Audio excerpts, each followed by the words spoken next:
Prison life is reaching its highest since its peak, but something about it feels weird. When you join the game, there really is no goal, nothing to grind for. As a guard, you defend the prison, and as an inmate, you really just try to escape. In comparison to another game that rivals prison life and always likes to be compared with, Jailbreak, it seems like Jailbreak should be declared winner as there is more to do, such as robbing places, grinding to buy cars, and maybe trade. Prison Life should be considered a boring game to most people, yet for some reason Prison Life manages to beat Jailbreak again in active players, and I myself love Prison Life and would choose it over Jailbreak. Ever since the game came back to development, I've been addicted to playing it as a time killer game. So I wanted to pinpoint the main reasons why I think Prison Life is such a fun game despite its very generic simplicity.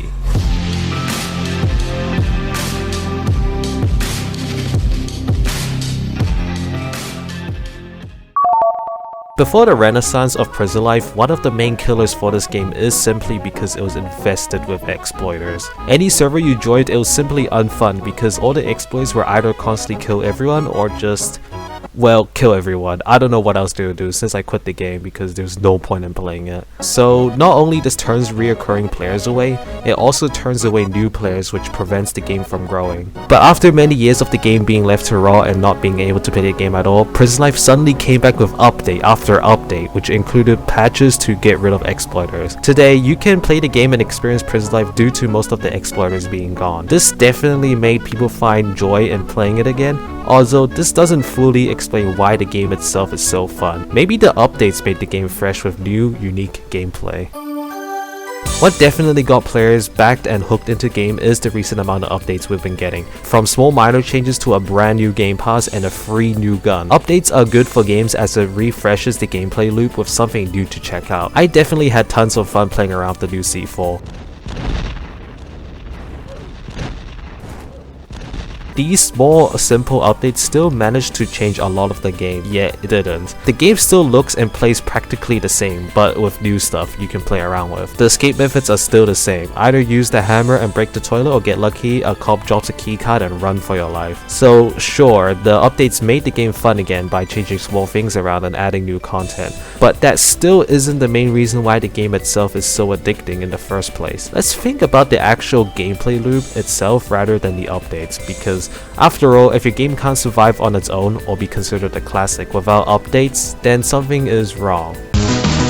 Wow, putting the actual gameplay closer to the end of the video than the beginning. Despite what I said in the intro, there are games which aren't inherently fun until you make it fun. This is like games with a high maximum fun potential rather than minimum. For example, the most sold game of all time, Minecraft, is truly fun if you yourself make it to be fun. Minecraft has no goals, and I'm just going to be repeating what others have said already, but basically the game is only truly fun if you set your own goals and be creative in a sandbox. That's how I like to view Prison Life, because despite there being no true goal, there is a naturally agreed upon goal. After escaping prison as an inmate, it is suddenly agreed upon to arm up and go back to the prison and shoot it up, while letting other prisoners out, whereas the guards are simply wiping the criminals off the map. This then creates a cycle in every Prison Life server that repeats itself over and over. First, there will be a lot of guards guarding the prison, then a massive prison outbreak happens, war breaks out in the prison between the guards and the criminals, eventually the criminals' population die out from either being arrested or they leave the game, and finally repeat. This simple yet fun constant gameplay loop is what personally keeps me engaged in the game, because no matter how hard you try and stop it,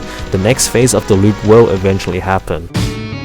Finally, this is probably why I keep coming back to this game. Now, I'm in one of those countries that has been affected by the age group update early, but luckily this game is popular enough where I can join servers with chat available. I've talked about the game itself being potentially fun. Now the players are the ones that bring it to its maximum potential. The player randomness can create engaging environments where at some moments it's funny seeing a criminal get mad over players better than him, or just role-playing. Despite Prison Life being an open world action, role-playing is still possible, and with everyone playing along, getting immersed in the game, brings that enjoyment where we want to come back again to see what else is there to roleplay as. I mean, most of the time I just troll, but that's part of the experience. I guess I will have to admit something. When I first played Roblox, I was a role player. The whole reason I decided to play Roblox was simply because I liked role playing.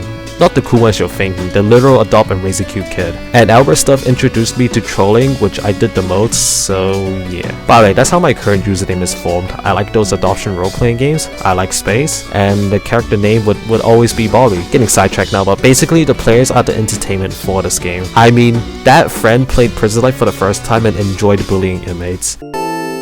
Prison Life is a fun game for a certain group of people, although it still has its flaws. Even though the game is back on track and beating jailbreaking player count, it's still one of those trendy games where eventually it'll drop to a constant number of players, never growing. I mean, I hope I get proven wrong and it does get more active players, but on its current projection, it seems like it'll become one of those games where someone would play once in a while to check out how it's doing. I still love Prison Life for it being a very simple base game and still striving a Roblox amongst the other new popular games. This video was meant to come out before January 2026 and yeah, it took a bit of time, as you can tell when it was uploaded, and I just realized how short it was. Like, I could have gotten it finished in time. Anyways, I just wanted to say this probably will be my last Roblox video because we entered 2026 and let's just say it's not doing so hot for Roblox. And my current projection for Prison Life after that conclusion is I'm pretty sure I've been proven wrong, but also technically correct because it is at a constant like player count now. Like, it's not like decreasing or increasing. Well, it will decrease. Okay, whatever. Goodbye.